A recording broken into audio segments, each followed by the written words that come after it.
Ladies and gentlemen, good afternoon. Thank you for coming to the Q2 Investor Conference Call of KGIH. We will have President and the CFO of KGIH, as well as the presidents of subsidiaries, talk about their strategies, followed by Q&A sessions. In that session, we will invite investors and analysts to raise questions. Online questions are also available. So if you have any questions, please enter your question in the chat box. And after the session, we will stay here for further discussion. And I'll pass the floor to the President, Paul.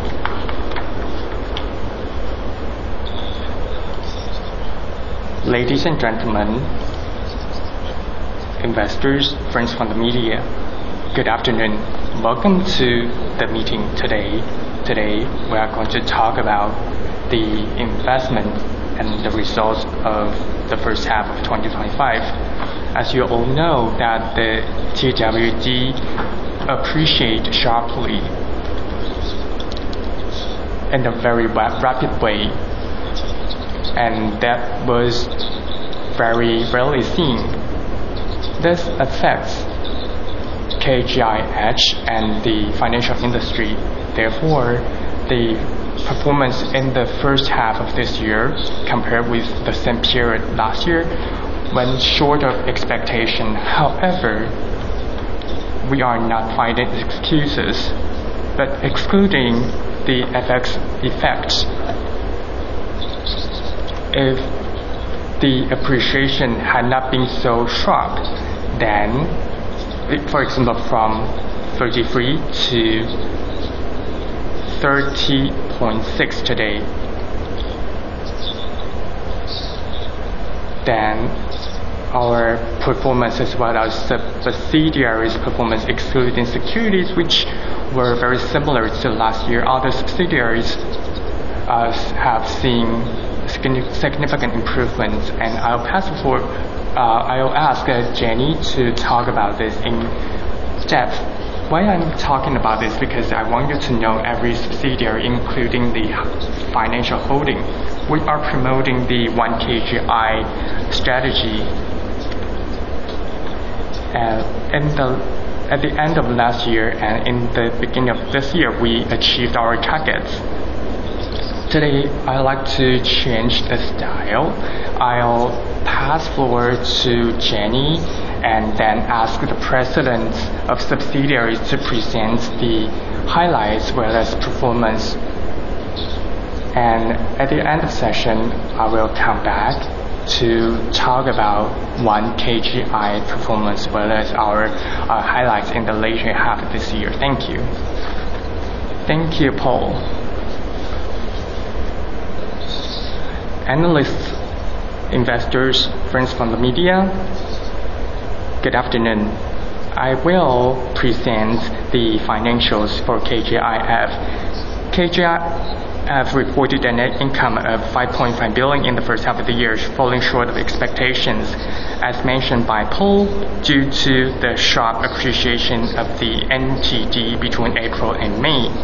And this impacted the profits of life insurance company, and the exchange rate was 29.9 in June, and the number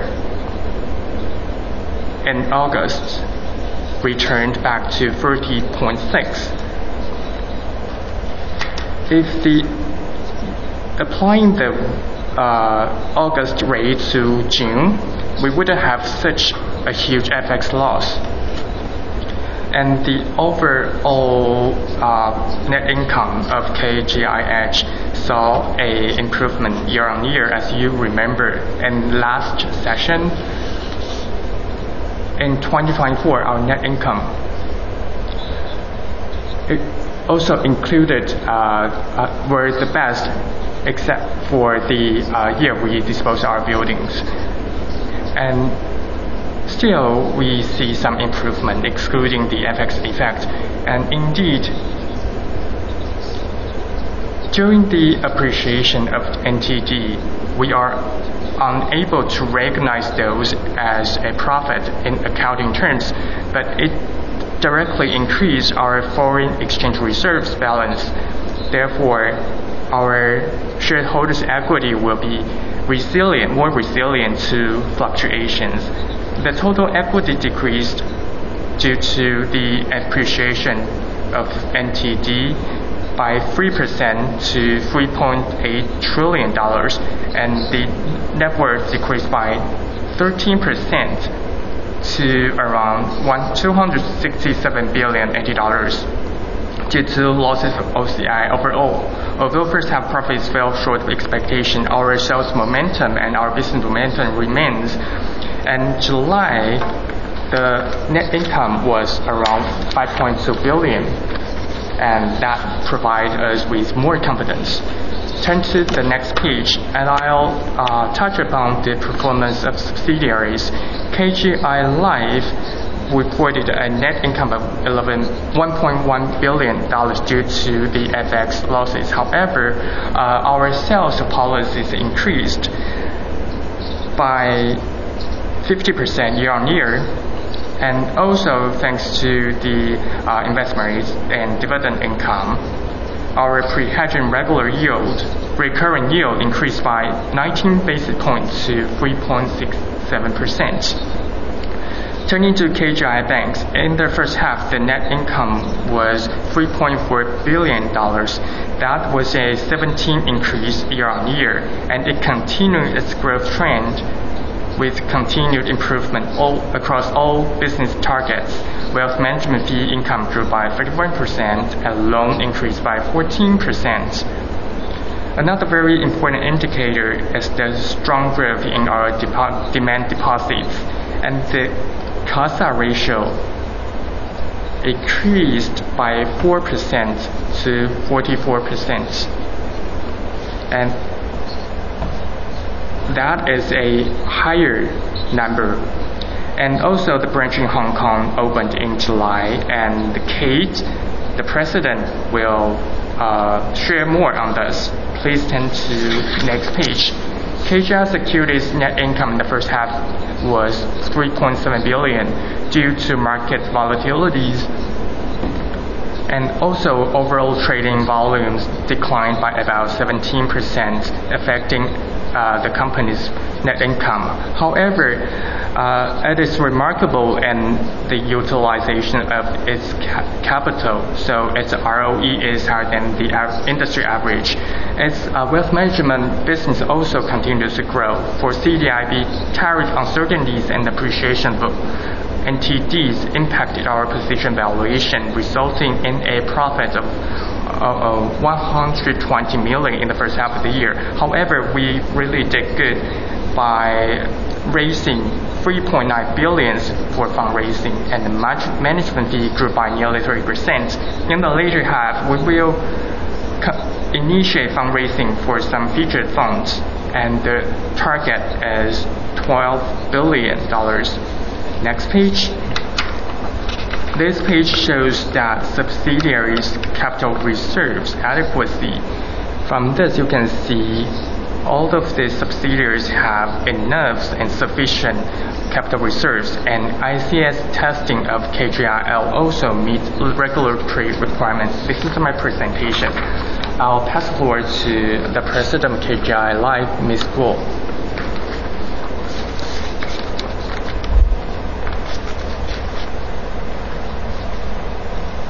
Good afternoon.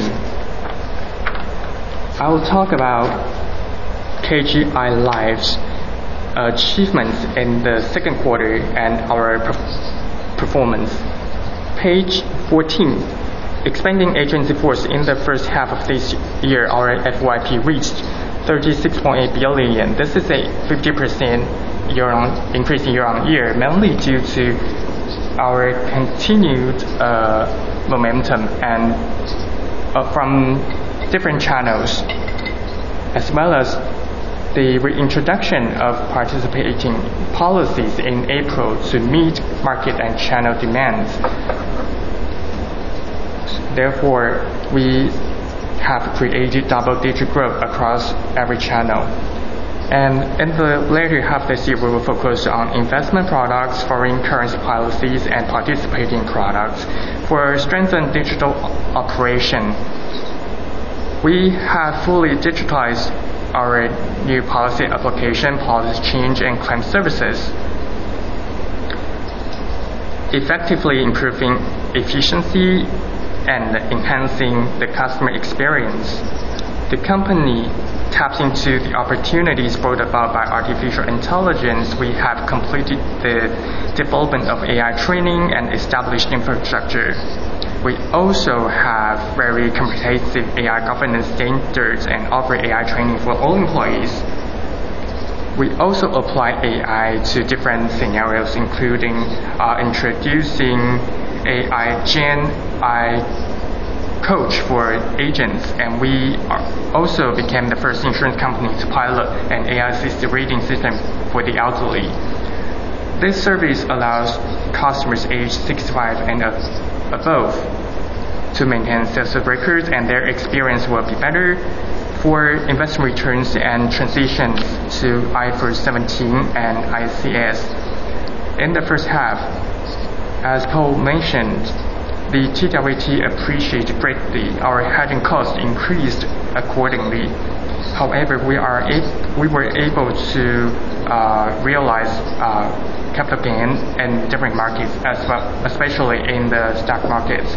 In the later half, with the easing of the exchange rate, our approval to allocate to foreign exchange reserve, we will be able to be more resilient to the impacts of forex fluctuations. As of the end of August, the amount of reserves had exceeded $32 billion, and our forex trading strategy will focus on reducing hedging costs and accumulating reserves. Overall, our returns we will continue to tap into market opportunities and expect our returns to rally in the second half. And we are all well prepared for IFRS 17 and ICS transition. With our capital meeting requirements, we have confidence in realizing stable profitability in the new system. Please turn to page 15 for premium income and channel mix in Q2.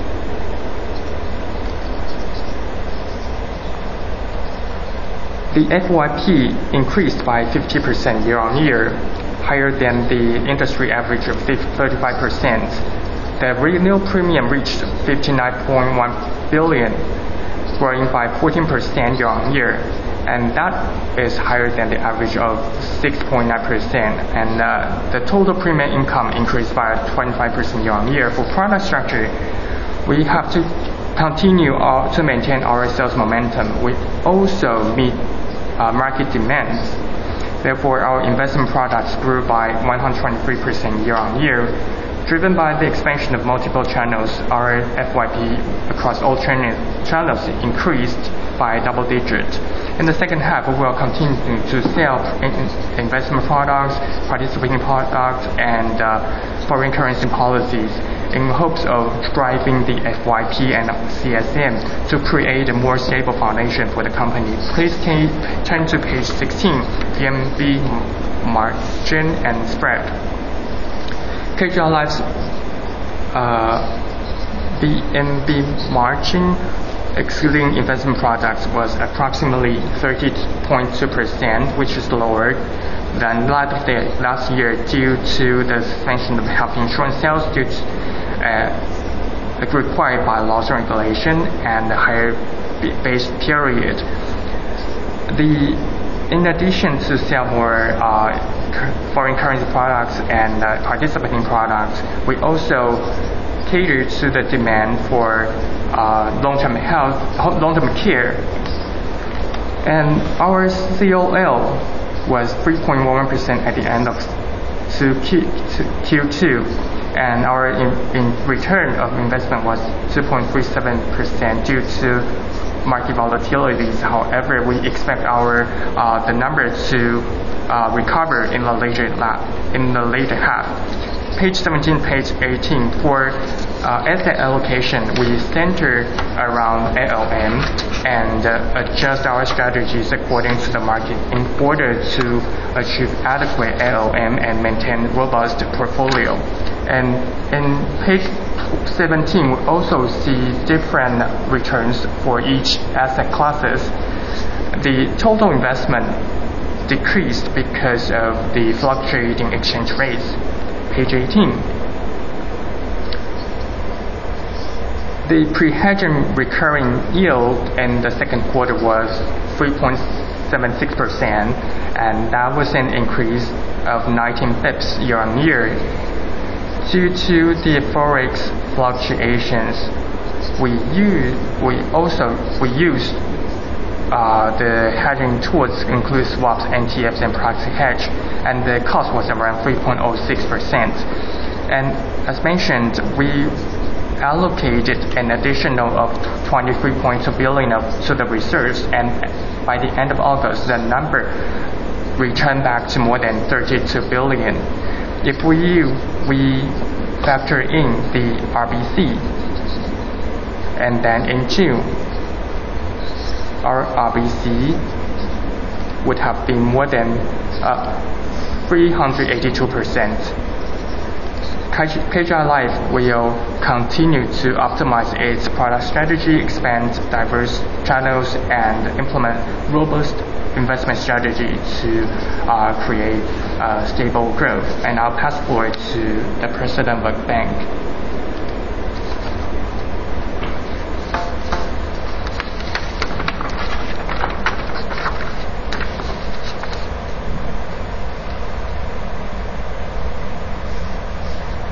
Good afternoon. Next, I will talk about KGIB strategy. In the second quarter to now, the important goal is to adjust our profit structure, increase fee income. Second, to utilize our capital to improve ROE.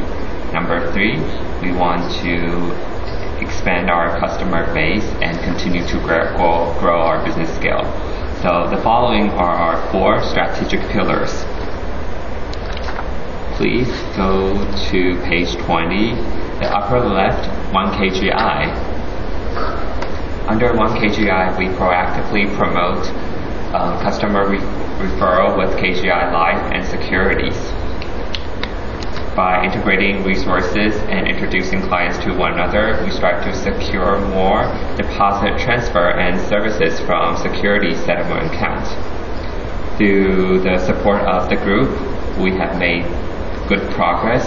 Now 30% of new bank account opening came from settlement accounts referred to us by KGIS. So this is a visible result of the 1KGI partnership. Second, the lower left side, wealth management and private banking transformation. For wealth management, we made good progress in the first half, and I'm glad to say that we have obtained the Wealth Management 2.0 license, and we have also commenced operation on the 21st of July. This will boost our fee income. Second is a license in the Asia New Bay Area. This has been submitted to the Banking Bureau and is currently being under review. And we will continue to expand our FA team. In August, the number has exceeded 200. Furthermore, in line with the government's policy, we are also transforming our private banking, and plans are already in place across our organization, product, and talent. The third pillar, upper right, consumer banking ecosystem. And in July, we have partnered with the largest bookstore in Taiwan, Elite. We launched a co-branded card, and by August, the end of August, the amount of card approval has surpassed 10,000. 80% of them are new customers for us, and among them, nearly 80% of them, in addition to credit card, they have also opened digital accounts. So we hope through our cooperation we can accelerate our customer acquisition. Second, regarding new business, we have received the crypto custody license by the regulator, and we will start the operation soon, since we are the first authorized to conduct crypto and fiat custody business. Fourth, the overseas business, and I'm delighted to share with you that for our overseas expansion on July 21st, our Hong Kong branch has officially opened. Now our most important goal is to streamline the account opening process and to have new customers coming in. We will serve institutional Taiwanese investors overseas, and we will work with KGI Asia and CDIB to leverage the one KGI synergy. After operating for a while, we plan to apply for wealth management license from HKMA. So these are the 4 important strategies that I would like to share with you today. And next slide, this is our profit performance. Due to the 4 strategies, they are all progressing forward, resulting in a very stable net revenue growth of 9% year-on-year in the first half. And I want to highlight fee income. There is a 19% increase, and this is mainly driven by wealth management income, which saw 31% growth worldwide. And this is due to the expansion of our wealth management team and also the increase of our capacity. And the lower part is efficient indicators. We are very mindful of increasing our efficiency. So NIM in the first half has increased by 4 bips. And this is mainly due to the improvement in negative bond spread and also adjustment to our asset structure, resulting in an increase in loan proportion. In addition to loan, we hope that our liability can also grow along with our business growth. We focus on NPL for our lending. NPL is around 0.17%. This is about the same as the industry level, 0.15%. In addition to adjusting our NPL policies to align more closely with the industry, we accelerated the write-off of bad debt last year, and these 2 measures have further improved our asset quality. Next slide, our balance sheet. We can see our overall lending is increasing. Whether it's SME, consumer loan, mortgage, or large corporation, we all see double-digit growth. This is a very developed and balanced growth. And we are also mindful of whether deposits are keeping pace with this growth. We saw, I just mentioned 30% of new customers came from KGIS referral, and this is also reflected in the significant increase in CASA ratio. So the increase of deposit mainly come from demand deposit. Next, I would like to pass the floor to the president of KGIS.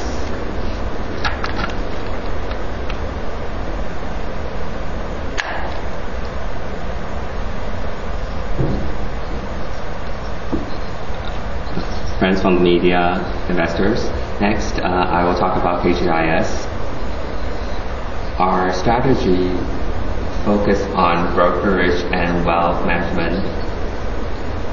For wealth management, in the first half of the year, we continue to expand our domestic and overseas teams, and we have recruited accountants, tax, and lawyers to provide comprehensive financial and legacy planning services, offering investment consultation services to our clients.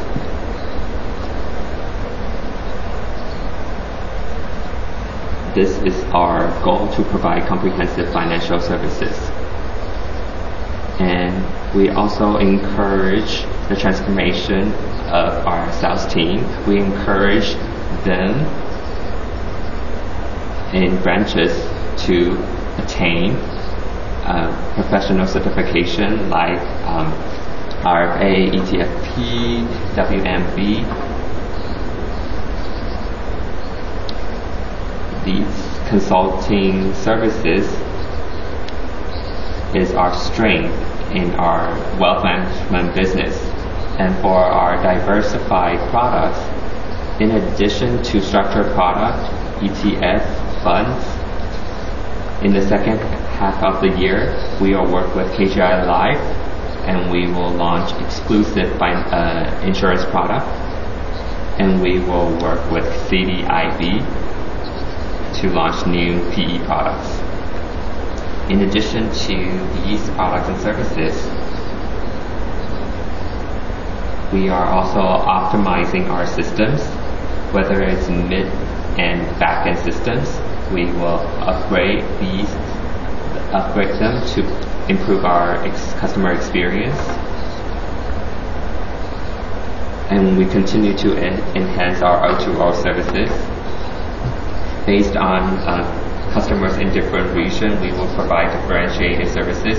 In the first half of the year, we have opened new branches for wealth management in Tianmu and Zhubei.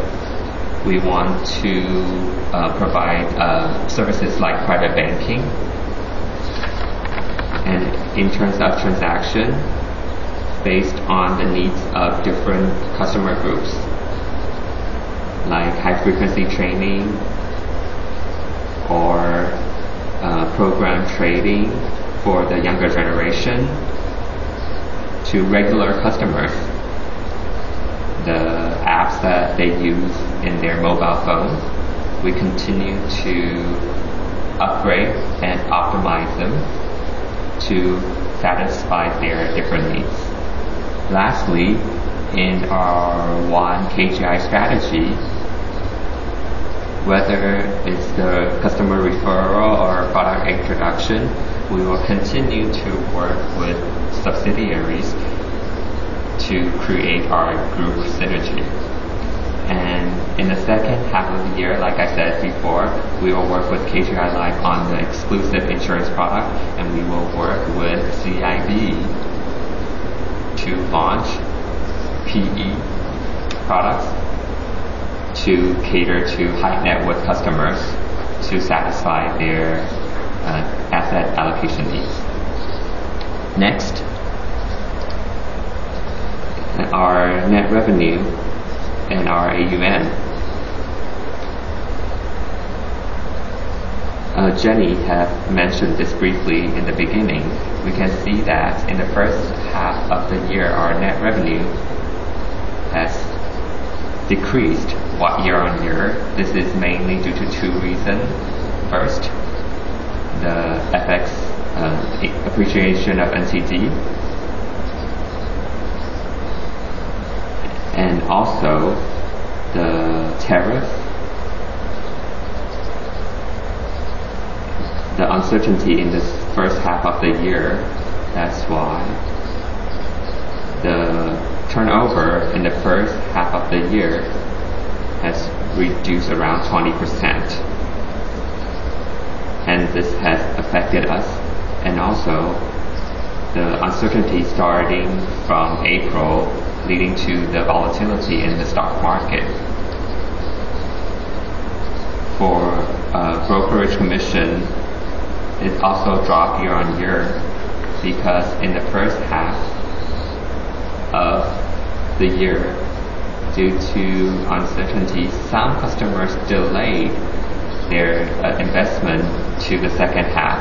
That's why the revenue in the first half is lower. And on the right, we can see our wealth management business. It is growing steadily. We continue to strengthen our wealth management sales team. So in this regard, our business continue to grow. And the degree is not as big as the past, but this is because of the appreciation of NTD. Therefore, our overall AUM was affected. If we exclude FX factor, our growth is close to 10%, 9.4% actually. And for our market position, Jenny also mentioned this in the beginning. In the first half, our financial figures compared to last year is not as good, but our ROE still stands at 12%, higher than the industry average. And also, for our market position, in the past, it's roughly the same, but for ECM and DCM, it seems like it's not as good. But because of part of customers defer their investment, and in July, we can see that both ECM and DCM went back to second place, and we are confident that we will return to the leading position by the end of this year. So this is the performance of KGIS. Next, I would like to pass the floor to Anne from KGI site.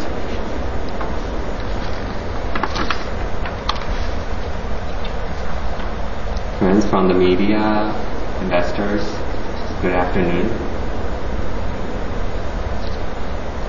As you can see on this slide, our AUM, there are two parts. One is institutional customer, one is from retail customer. And this is for retail only. To increase retail AUM, there are a few factors. First, to improve brand visibility, we need to let more investors know us. We need to have new product, new services, and to have a effective process. So in addition to visibility, we also need to have complete product line and also digital optimization. We need to be data driven to make it more efficient. Number 4 is 1 KGI. We want to create synergy. To increase our AUM, in 2022, we launched our first retail ETF. As of now, we have 7 ETFs. We want investors to accumulate assets, and they want capital gain or dividend. So we want to that customer understand what they are investing in. And in 2025, we launched 2 balanced ETF. One is for capital appreciation, capital gain, and other is for dividend. These 2 ETF are the first balanced ETF in Taiwan. In the beginning, it is quite difficult to have such product. So all the innovation that we made are for investors. So this is our mission. Because we are a latecomer, it's difficult to build our brand, so we need to continue to innovate. So this is what I would like to highlight on our retail strategy. Next slide. We first focus on the institutional investors.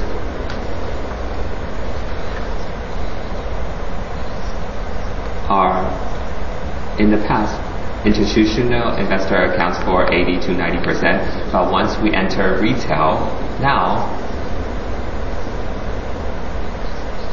40% are retail, the others are institution, and we want to continue to develop these dual engines. So we'll continue to work hard on our retail business through our innovation, through our product and services, and we can have deeper interaction. And does investor know how to utilize these products? This is what we want to bring to investors. So for retail ETF, in addition to launching new product, communicating, training investors are also important. So in April, whether it's tariff or FX, due to these two impacts, our AUM dropped, but now AUM has climbed back to 300 billion. So we do not waste crisis.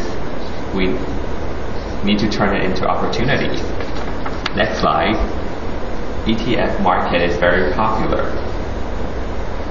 The beneficiary is around 15 million. And some of them are for retirement. Usually home buyers do not exceed 40%, but if we look at the AUM of ETF in Taiwan, it accounts for 48%. Will it continue to increase?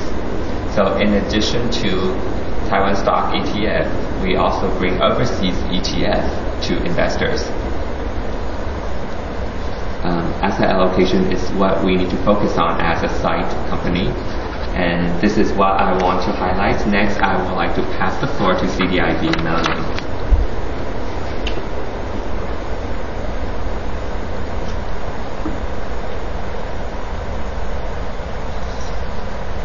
Good afternoon.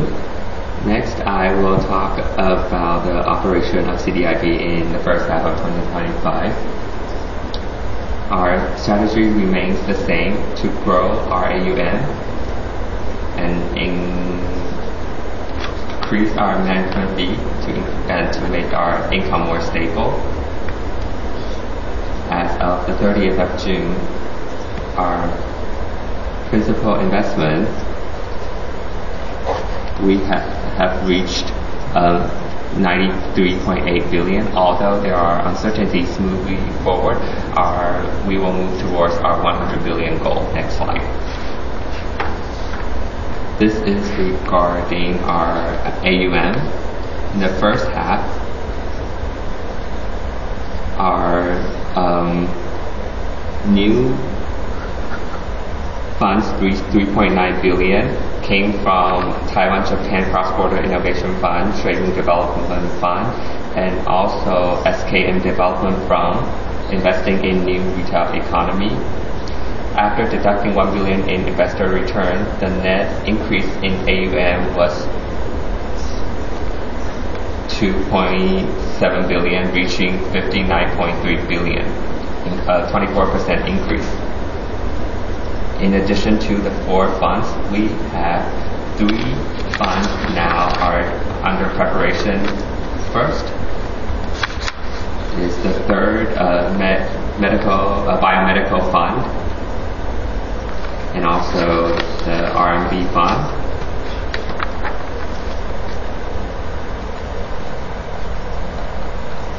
PE fund, co-investment fund in USD. These 3 funds will be our main driver in the second half of the year.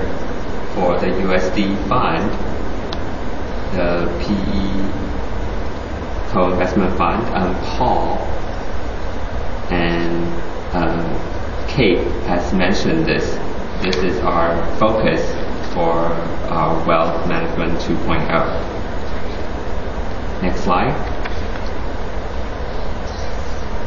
For principal investments, in the first half, it was 34.5 billion, 1.5 billion decrease compared to the beginning of the year and YOY. This is mainly due to FX losses in some USD and Japanese yen position. Taiwan proportion of the portfolio decreased from 15.6 billion at the end of last year to 13.8 billion. This is because the main operating location of one investment target moved out of Taiwan, thus shifting the investment from Taiwan to international market. For fee income, we maintain 100 to 120 million USD position, with coupon rate maintaining at 11.9%. In the second half of the year, in addition to Wealth Management 2.0, we will also focus on maintaining asset quality.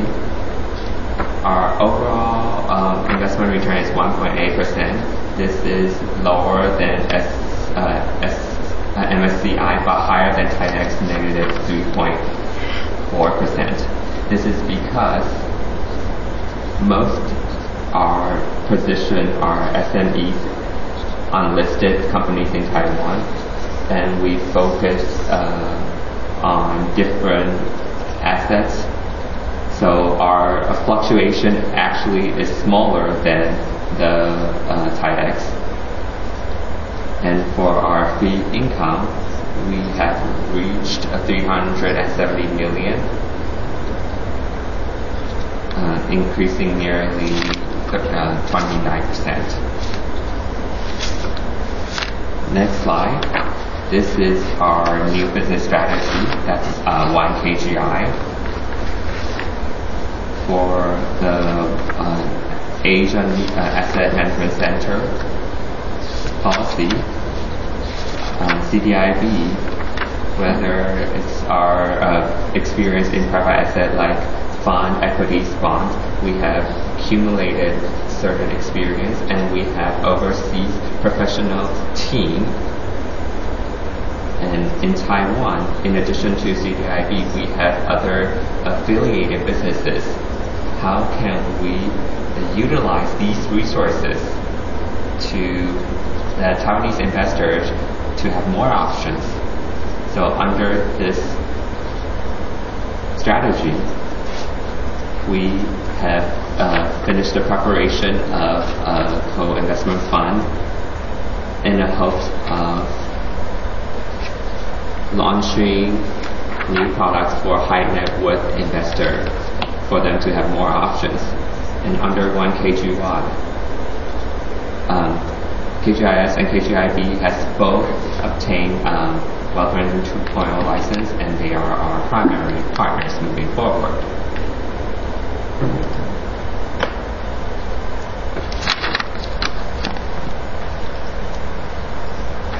Thank you, Melanie. Today I'm going to talk about our achievements from the financial holding side. One KGI is very important. I've reiterated the term many times. I like to revisit the 4 pillars of the framework and talk about why these are very important. First, it's service. This service should be integrated and singular. What I mean by singular is that the customers can interact with single contact, which can offer comprehensive solutions and services. Second, experience. We hope to provide customized solutions and experience by applying aligned control across subsidiaries. And third, cross-sell synergy. This is the most challenging to me. I have to figure out a way for our colleagues to be reviewed by fair performance review to enable them to increase their ability while serving the company. It's easier said than done. And this is the focus area of the financial management departments. And the last one is during the process. We apply IT tech and AI to increase benefits and reduce costs and better serve our customers. We did a lot of things to achieve our targets. many achievements can be shared, but we focus on 4 in the first half. We make an inventory of customers of securities and bank, and we look at the clients having relationship with both KGI Bank and KGI Securities, and the percentage was 53%. I hope number to increase 100%, and it's a long way to go. And also, KGI Securities referred KGI Bank account opening ratio reached 31% in the first half, and that was a 135% increase year on year. And securities clients selling via bank ratio was 27%, and there's still room for improvement. If you look at the demand deposit percentage, it's around 38 to 40%, and this is the first time that we exceed 40%, reaching 44% in one go, and that was very good and remarkable.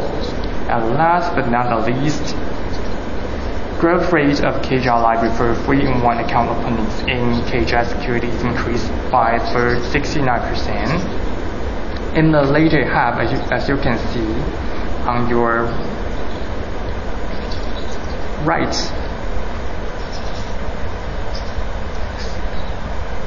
the end ROI, the site ROI compared with their peers, they are really remarkable, and they are leader in that area. And what we are doing is to utilize all of the channels to offer excellent products provided by developed by sites. KGI Live also mentioned that it's selling investment products, and how to integrate the site products with the insurance products. That is the focus of the later half. And CDIB has developed products catered to high net worth customers and family offices.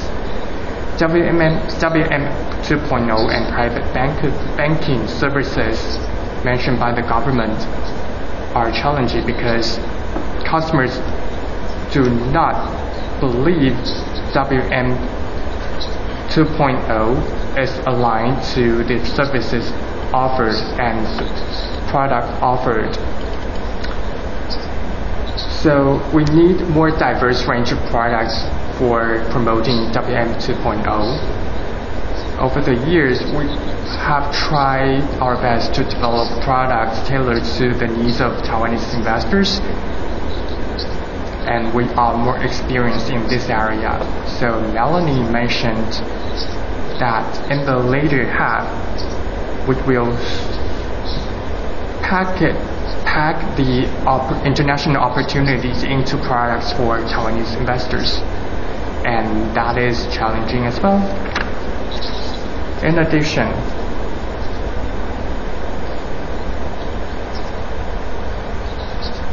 we also need to develop overseas and instill One KGI into our overseas operations.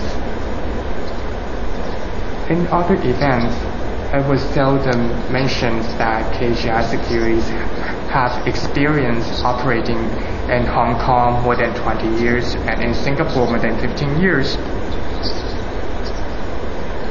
And they have accumulated a large group of customers and developed a diverse range of products, turning to Hong Kong, which is a hub of finance internationally.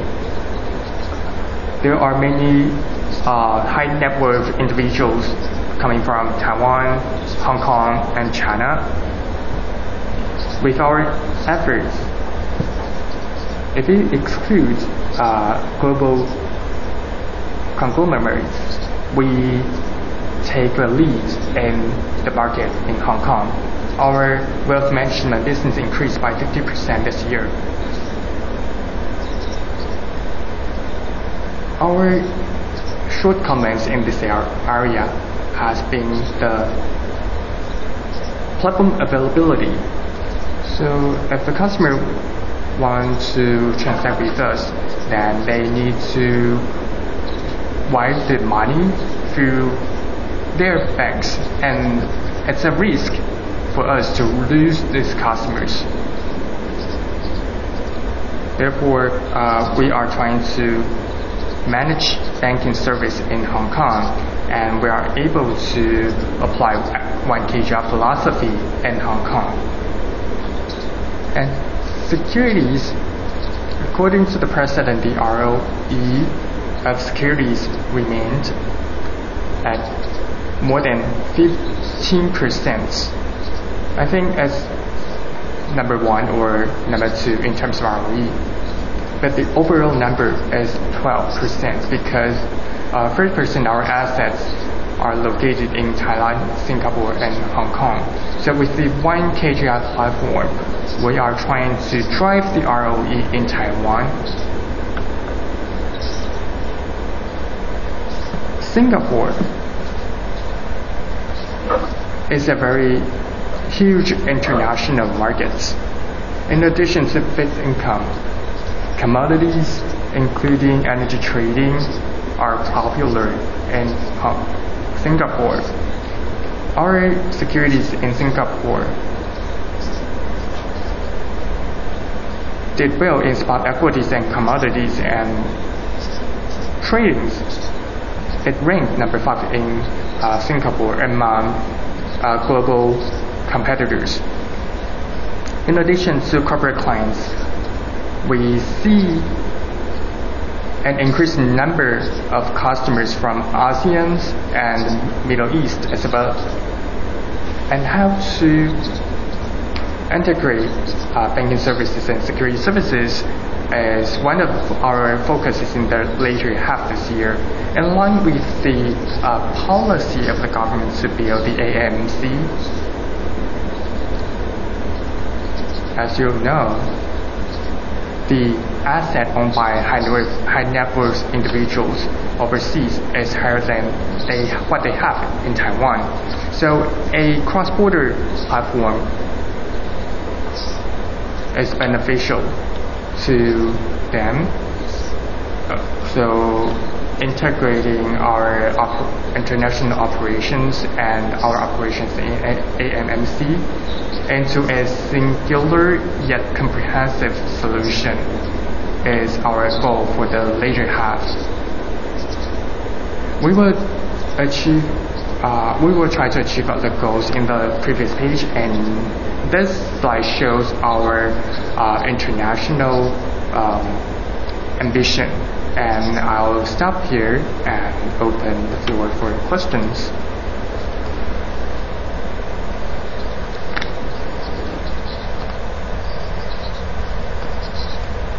Next, I would like to open the floor to analysts and institutional investors.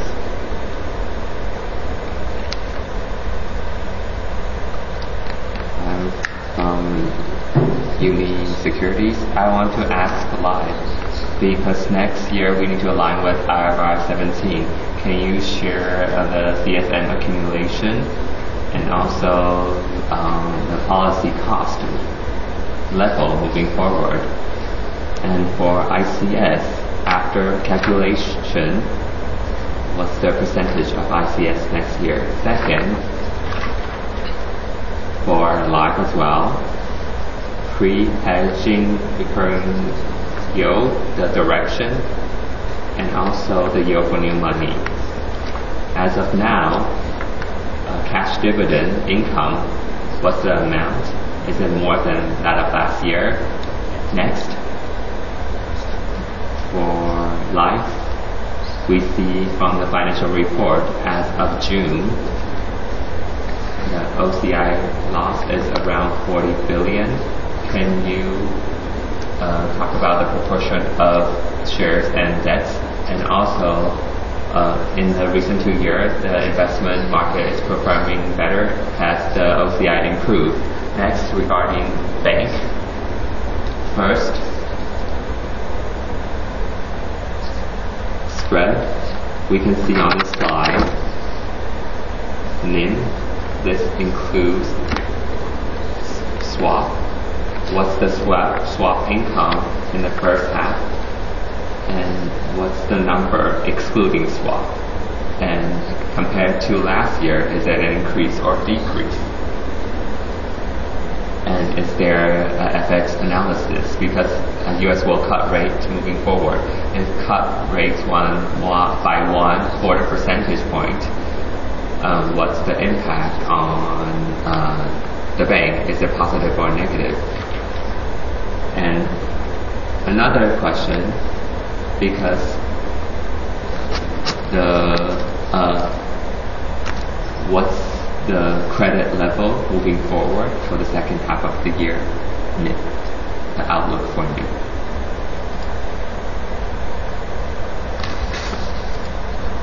I will talk about IFRS for the CSM accumulation.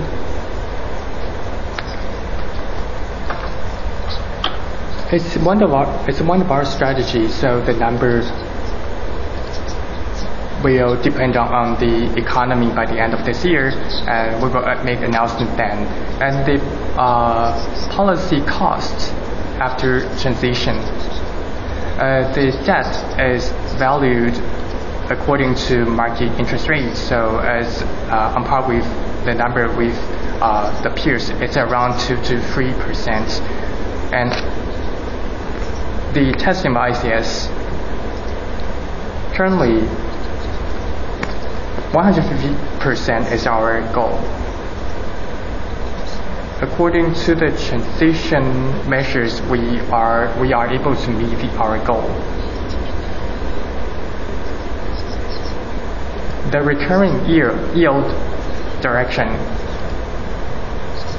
In the first half, our number was 3.76%. Our guidance for the whole year is lower, because in the future we will have opportunity to increase our position of equity investment, but dividends are paid in the first half, so the recurring yield will range between 3.6% to 3.7% or more. The cash dividend will be pretty much the same. It's around 7 billion. And for URCG, at the end of July, it came from bonds, and the improvement is more than 13 billion.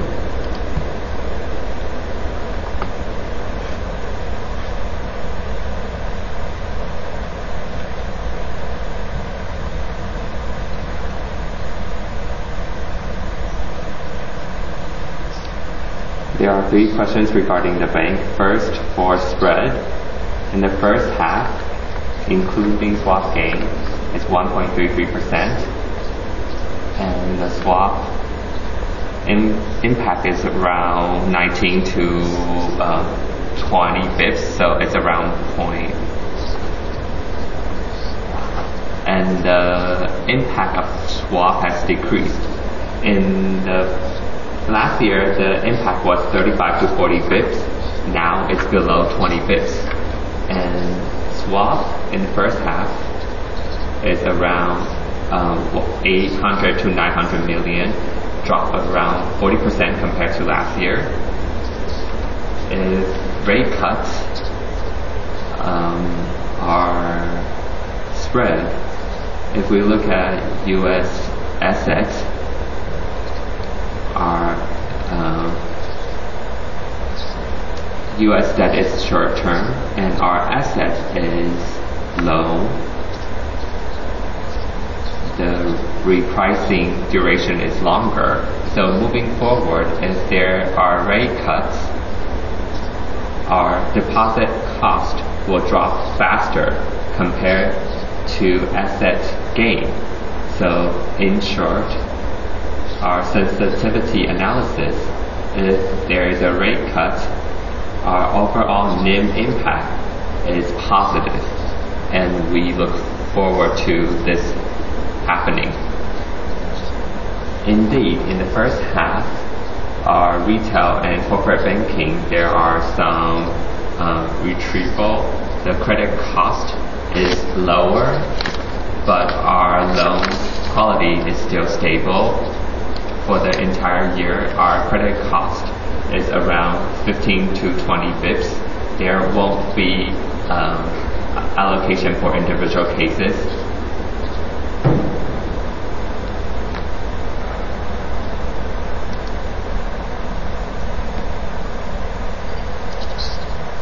Any other questions from the floor?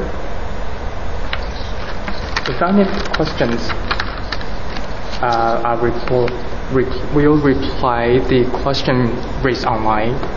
The first question is really directed to the bank. Due to the tariff policies, the quality of corporate clients for bank, will it improve or change? The other one is for the life insurance company. They released reserves. Will the released reserves impacted the ICS and the transitional measures? Will the transitional measures have positive or negative impact on life insurance for CDIB? And last year, the valuation of healthcare funds was not good, but the performance this year was good. But still, the profitability did not reflect. Why is that? What are the industry impacting this? The dividend ratio in 2024 could serve as a reference for the future. But the net income, if the net income is affected by the exchange rate, will the dividend payout be affected? For bank, the tariff policies impact on the asset quality of corporate clients. I think big corporates business and cash remain stable, so it's not risky. But we also look at traditional industries with more than 50% of exposure. The number is around 4.9 billion, accounting for 1% of our corporate loan. So the risk is bearable. Having said that, for the affected customers, we will monitor their cash and their account structure, and we will continue to monitor the measures provided by the government for the exporter transformation, and we will offer the best service in time.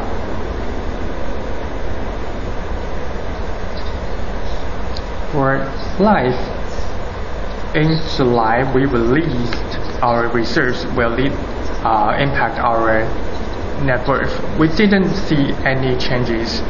Although we reserved more than, we released more than 20 billion as within our plan, but its impact on our net worth will be dependent on the situation by the end of the year.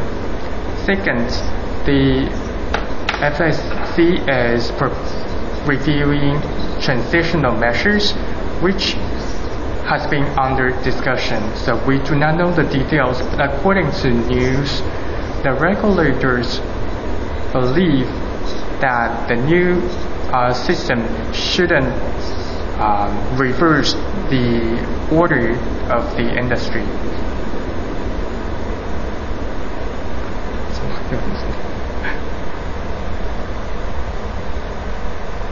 For dividend policy, as now September, there's still some time. The biggest uncertainty is the market performance from now to the end of December. July marks a good beginning of the later half of this year. All of the subsidiaries are operating stably, so I look forward to the later half. As for the amount of dividends, this is dependent on the market expectation and capital reserve adequacy.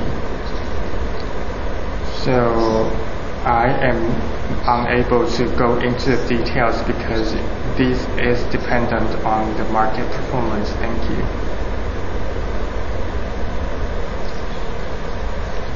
For CDIB, the profits,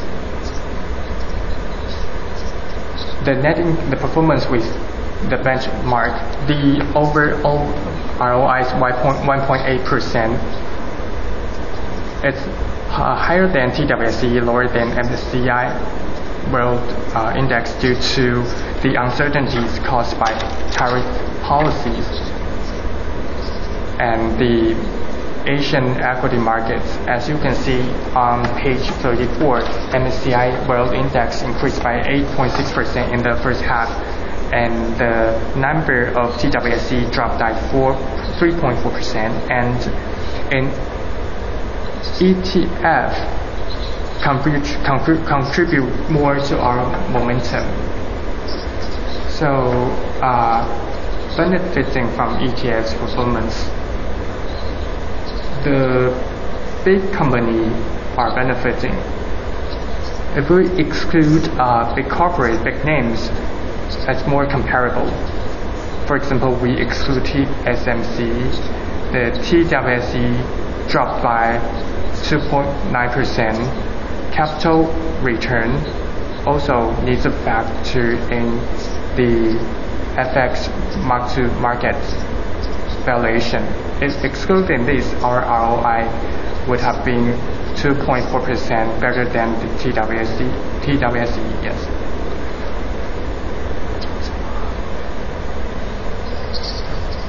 Thank you for coming today. We do not have further questions. The management will stay and engage with the media. If you have any questions, please do not hesitate to contact us.